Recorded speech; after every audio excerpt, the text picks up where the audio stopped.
Hello and welcome to the Daily Royal. My name is Shelby and I have been a royal watcher for the past 10 years. In this podcast, I talk about the daily events of 7 of the European monarchies. So I talk about Belgium, the UK, Denmark, the Netherlands, Norway, Spain, and Sweden.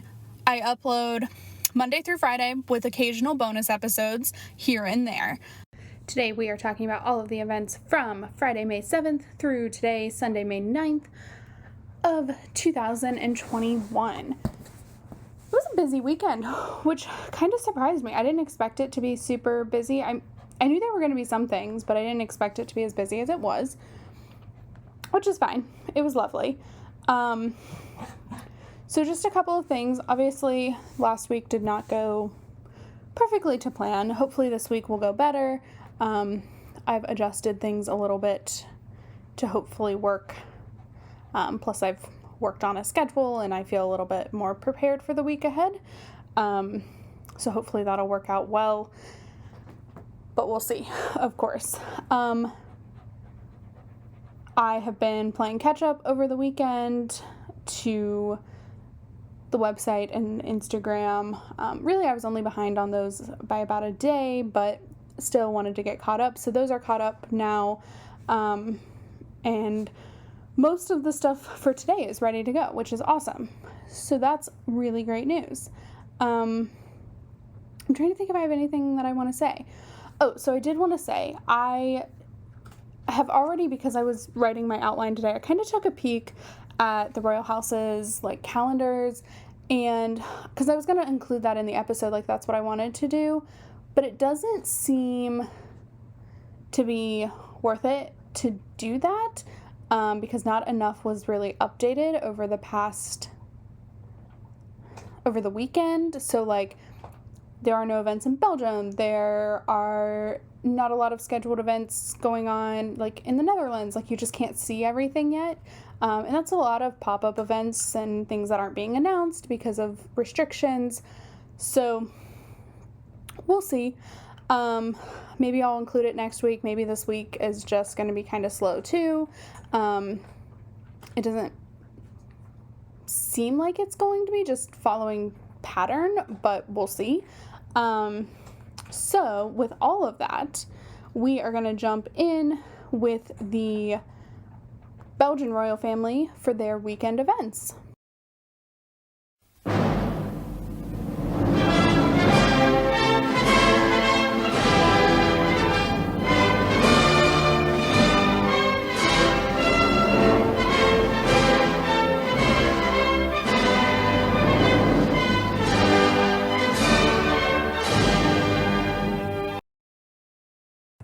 There was one event over the 3 days we are talking about in Belgium today. Actually, it was Friday.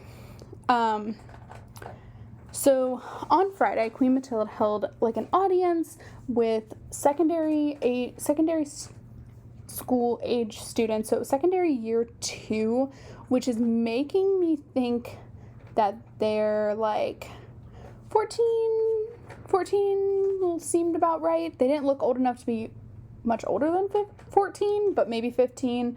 But they were there. They were at the palace to present their painting, which I forgot the name of. Oh no, hold on, I'll find it. Don't worry, I'll get there. So they called it light graffiti. That doesn't seem right. Light painting. Yeah. Which was a creation that was inspired by the past, year of events, longer than a year now. But dedicated to the heroes of the pandemic. And so this picture is really cool. It's a person wearing a face mask, and then they're just surrounded by a tunnel of light. I'm not an art person, but this one is really, really cool. I'm looking at it and seeing they're the light at the end of the tunnel, which is kind of cool given where we're at right now, and we'll talk about that a little bit in the coming segments, because a lot of countries are really starting to loosen their restrictions, which is really awesome. I think it was the UK, and the UK is not a great example of this just because of reasons, but like they said that hugs may come back in the next couple of weeks.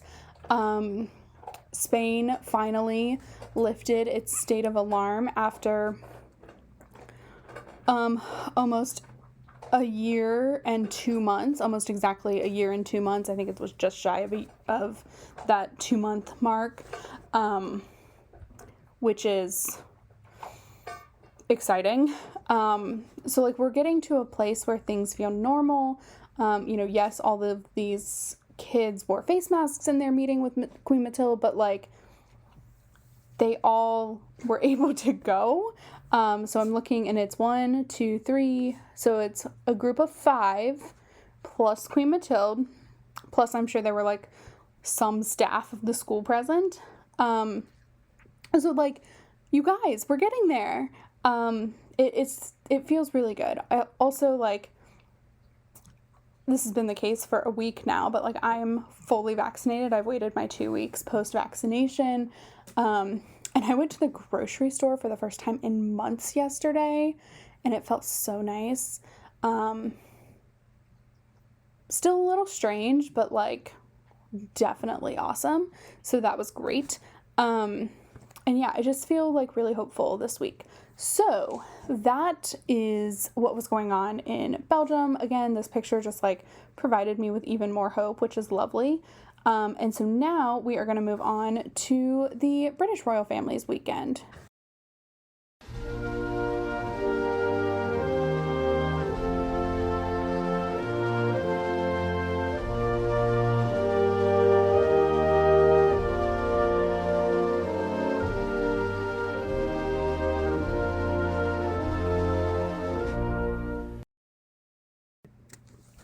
Friday was a pretty big day in the British royal family, with 2 fairly good public events, and then we'll look at the court circular like we always do. So on Friday, the Duchess of Cornwall visited the Rifle Regiment following a deployment to Estonia. So I'm not sure. The way, like, the original time I read it made it seem like only 5 members of the Rifle Regiment went, but then it seemed like maybe it was, like, group 5 of the regiment, so more than 5 people, which I would assume is more than likely the case. So, but anyway, they were on a deployment, and so Camilla, being Colonel-in-Chief of the regiment, was there to welcome them back and congratulate them on their service. And of course, this has kind of a similar feel to a lot of the military visits that have been done in the past couple of weeks, because Camilla, as Colonel-in-Chief, actually received that honorary role from the Duke of Edinburgh last year, and it was his last public engagement that, like, his last time on the court circular, aside from, no, I think that was the last time. And so that's like a very important event. And it was, of course, par for the course, because we've seen this happen a few times now with Kate doing it, with William by her side, and also with Charles. Like,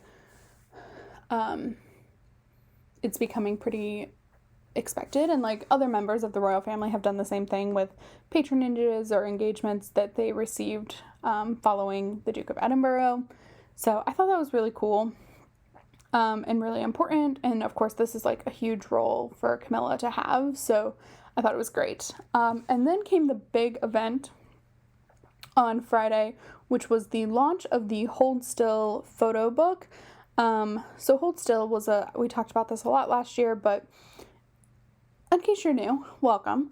But Hold Still was a photo competition that the Duchess of Cambridge held in collaboration with the National Portrait Gallery, which she is the patron of. And they hosted this photo competition where people could submit pictures, kind of freezing this moment in time that we're all still in, but like it's hard to remember. It's not. It's actually very easy to remember. But those first couple of months where everything just felt really strange and scary, and, you know, the frontline workers, like,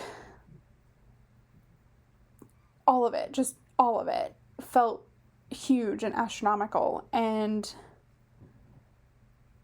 it really highlighted that moment in time. So we talked about this in Friday's episode, that Kate had a conversation with a little girl whose photo was included.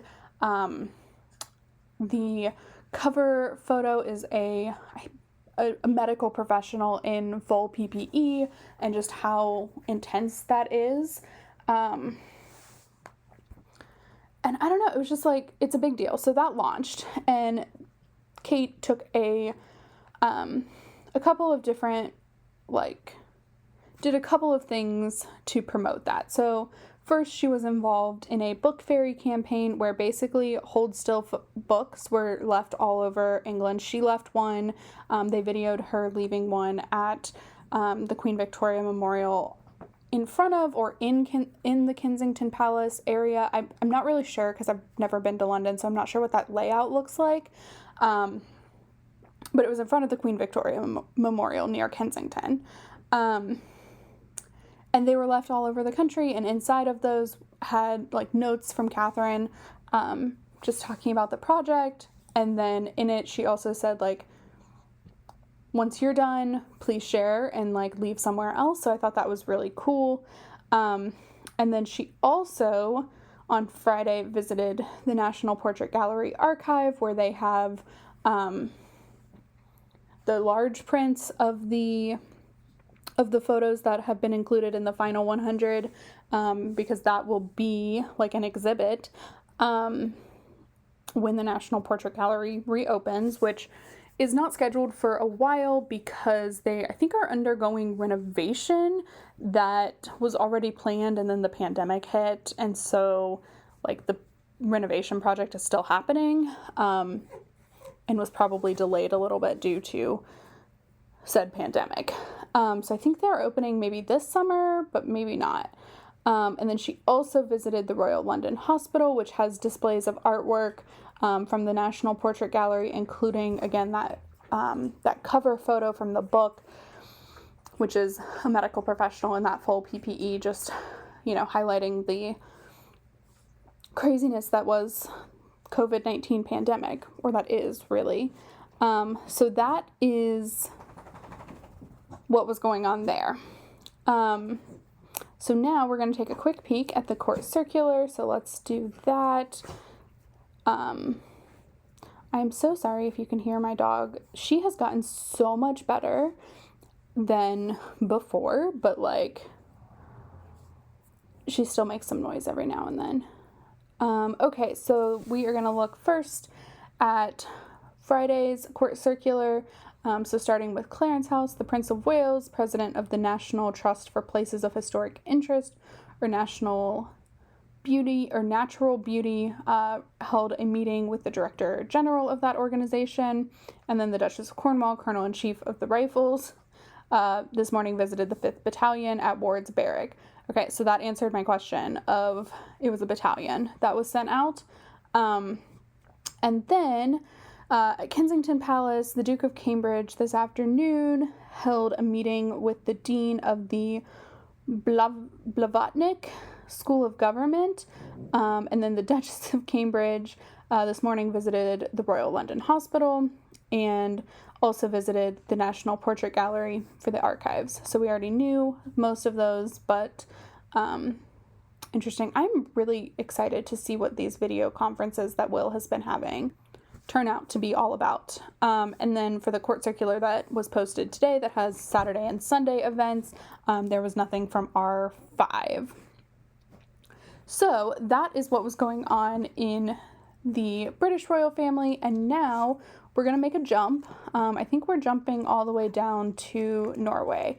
Yeah, so Denmark and then Netherlands were extremely quiet over the past couple of days, so let's go now to Norway.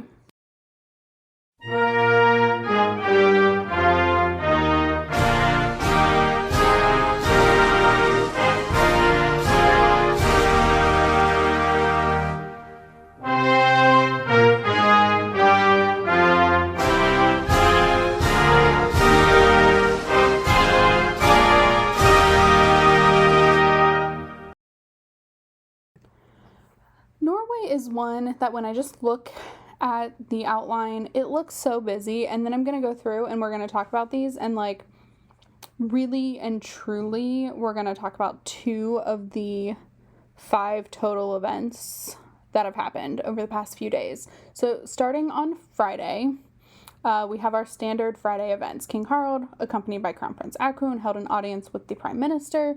Then the 2 presided over the weekly Council of State meeting. And then afterwards, King Harald held a military audience. Okay, so those are the 3 things we're not really going to talk about. I'm just going to read you that they happened. And then we have, so Queen Sonja launched the new exhibit that is to be held at the Queen Sonja Art Stable. So, you guys, the art stable is like my favorite thing. Now, I just told you I don't like art, and that holds true. But the art stable is like the cutest thing in the world, because it was given to Queen Sonja as like a birthday present, I think, for their 80th birthday. So King Harald and Queen Sonja are the same age, and they celebrate their birthdays together. Even though their birthdays are months apart, they celebrate them together because they're turning the same age at the same, like in the same year. So for their 80th birthday, they had a huge celebration. It was lovely. And King Harald gifted this project. So there are stables. I think they're on the royal palace grounds. I'm not really sure of like the layout of all the Norwegian like royal residences, but there are stables on the grounds that were a former queen's, like a couple of queens before Sonja, and she used them obviously to keep horses.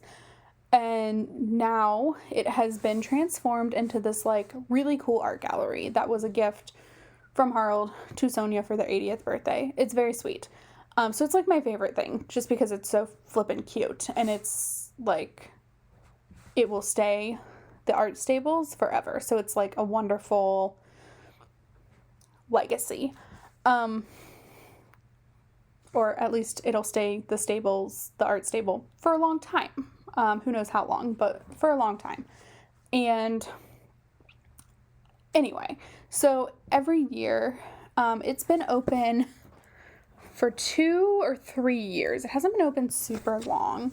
And every summer they do like an open exhibit. And so this year and last year, or I don't know that they did one last year because of the pandemic. I don't think they did. But this year, they are doing an exhibit. It's all set up, and it launched digitally yesterday.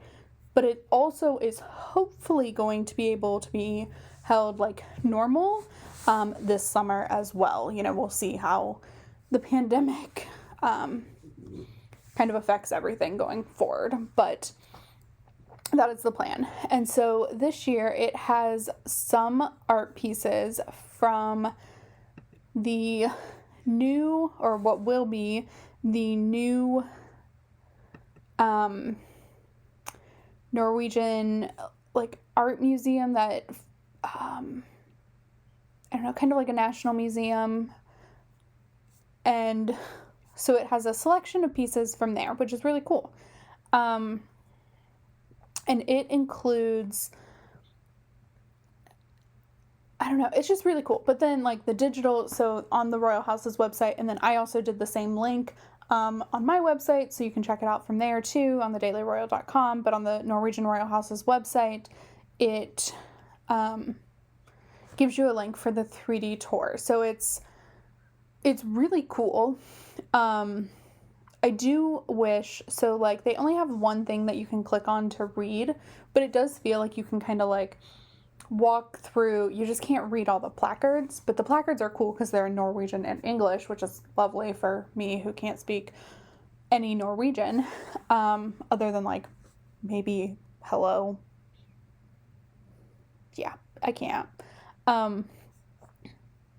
So it was just very cool, and it was a really cool launch. And I like the fact that they have made it available, like completely accessible. So that was the first event. Next, on Saturday, Crown Prince Haakon attended a memorial ceremony for Liberation Day, which is also Norway's Veterans Day. So November 8th is the day that Norway was liberated from the Nazis. So for reference, we've talked about Liberation Day from Denmark and the Netherlands, and Norway was a few days behind. I'm not exactly sure, but like Norway put up a fight almost the entire time, whereas Denmark and the Netherlands, like Denmark for sure did like a surrender, and the Netherlands ended up having to do one as well. And so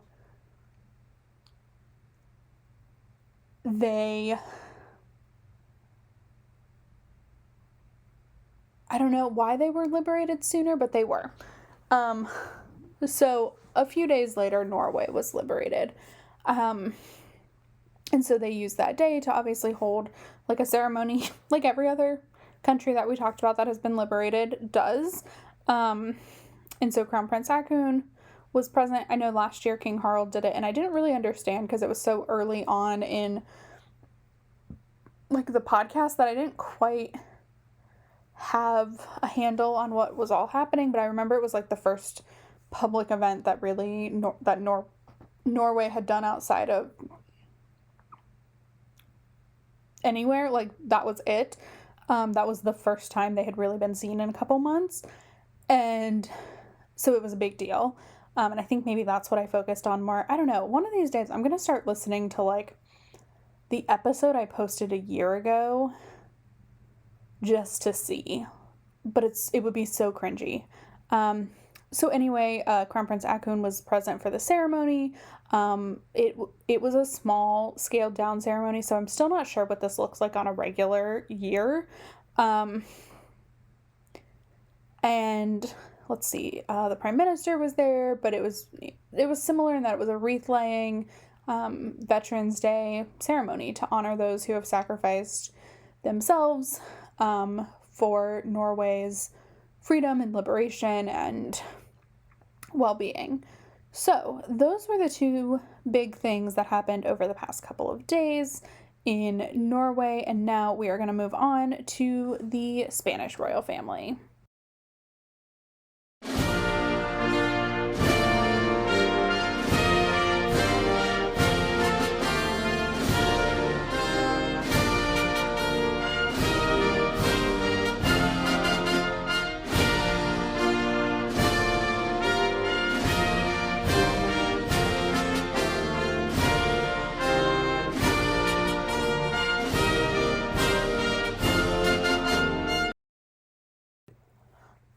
Spain was actually busier than I expected on Friday, so they had one event that I knew was going to be a big deal, but they ended up having two, which both of these are really big deals. So first, we'll go with King Felipe's event. So Felipe held a meeting with the Prime Minister as well as the vice ministers of the Spanish government. So I'm from America. I'm from the US. I'm not from America. I'm from the States. And we do our government very differently than most of these European countries. So we have a president and we have a vice president. And then we have like our parliament, which is our House of Representatives, and our Senate. But like our president and our vice president don't serve in those like they do in a lot of countries. And we only have one vice president. So Spain has four they're called vice presidents in Spain, but they're vice ministers. And they all form like the top tier of the government, right? So it's the prime minister and then the four, get ready for this, the four female vice ministers, because Spain somehow is rocking the like equality thing. It's amazing. And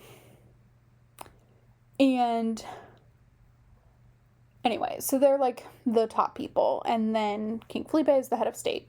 Okay, so they were all meeting to have a conversation about the new recovery plan. So I don't know what this plan entails. I really haven't looked into it that much. I want to. I will at some point. I haven't yet.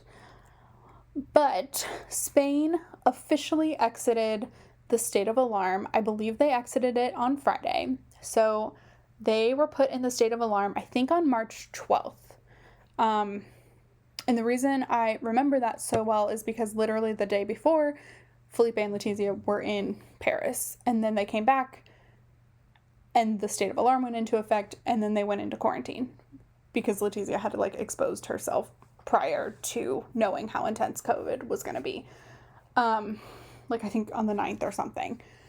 And then went to France. Anyway, it was all a chaotic mess that week.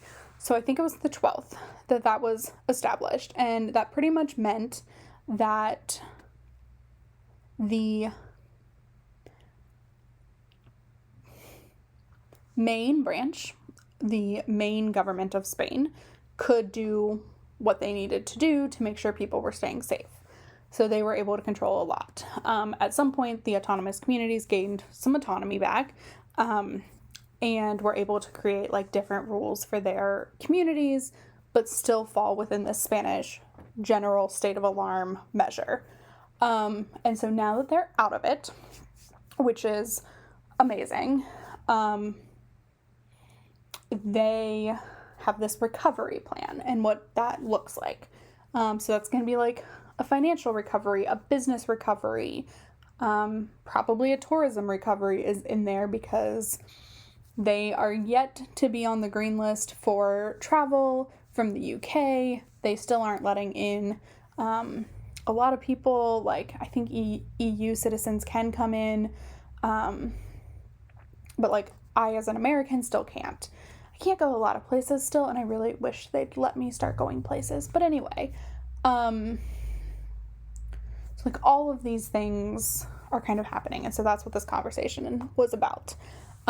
They obviously didn't record a lot of conversation. They did record a bit of it where they were talking about Madrid, which was interesting, because Madrid has kind of been the outlier, and according to some in a good way, according to others not so much. But anyway, not for me to decide. I'm not Spanish. Thank goodness. For now. No, I'm not Spanish, but it's not always thank goodness. Sometimes I wish I was. Okay, so that was the first event. And then also on Friday, so this is the one I was preparing to talk a lot about. So Queen Letizia presented we'll go through the event and then I'll explain it. Presented a new national flag to the Army Aviation Academy. So I've never seen this anywhere else, but different branches of the Spanish military have a national insignia. And so it's typically a flag of Spain, with words written on it that say, so in this case it would say Academy de Air, which is Air Academy, and then de Ejército, which is of the Army. And so they are presented by the godparents of whatever unit that is. And so that's decided when the national flag is given out. So every now and then, Queen Letizia will be chosen as the one to give this out. It doesn't happen very often, so I think since becoming queen, this is her 4th, which actually is a lot, given that she's been queen for 7 years? Is that right? Yeah, 7 years. So it's just very cool. And they're pretty important because the military and the relationship between the military and the Spanish royal family is pretty intense. It's a really important relationship, which could be, I don't know. Anyway, so it's a big deal. And Letizia doesn't do these very often. So it's kind of even a bigger deal because she doesn't do them very often. whereas her predecessor, Queen Sophia, did. But I kind of like that these are more rare. I think it makes them more special and more important. And so she presided over that ceremony. So it's a full military thing. So she goes, she stands on the box to have the national anthem played before her. She reviews the troops. She sits on the podium, and then she delivered the flag after it was blessed, because the relationship between the army is still very focused on like pre-democratic Spain. So it's still very like religious. It's very focused on the monarchy. So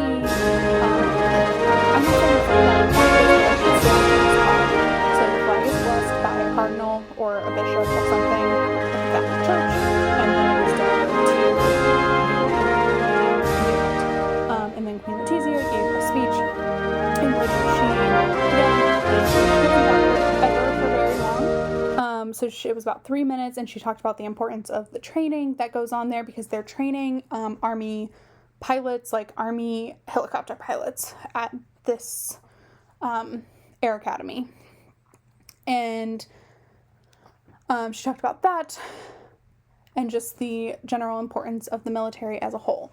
So it was really cool. A lot of the attention came, of course, to her clothing, because she did wear the same dress that she wore at Leonor's baptism 15 years ago, which like is amazing, because of course she did.